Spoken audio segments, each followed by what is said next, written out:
2023 मध्ये स्वतःला मला कॅन्सर झालेला. ओके. मी एक दिवशी असंच थोडंसं खुदकेले स्क्रीनिंग करता करता मला ब्रेस्टमध्ये एक छोटंसं लंब दिसला होता. मी डॉक्टरकडे गेली, त्यांनी दाखवलं तर मला मेमोग्राफी करायला सांगितलं. मेमोग्राफी केला. त्याच्यानंतर ते मेमोग्राफीमध्ये थोडं साईज मोठी वाटत होता. मग मला बोलले तुम्ही चांगल्या डॉक्टरकडे दाखवा. त्यावेळेस माझा फॅमिली डॉक्टर नव्हते मुंबईमध्ये. मग त्यांचा वेट करता करता मला 10 दिवस निघून गेले.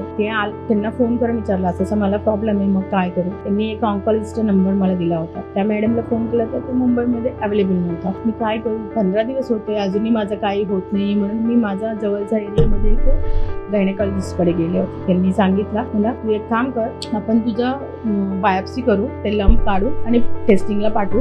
मग त्याच्यानंतर काय येतील ना आपण बघू नंतर. तेव्हा पण माझ्या मनात कुठे विचार नाही आलेत मला कॅन्सर शब्द होते असं मला होईल असं मी कधीच विचार नाही केला होता. तेव्हा तुम्हाला काही त्रास वगैरे होत होता का? नाही, काही त्रास नाही होत होता. माझा जो रुटीन आहे रुटीन नॉर्मल चालू होती.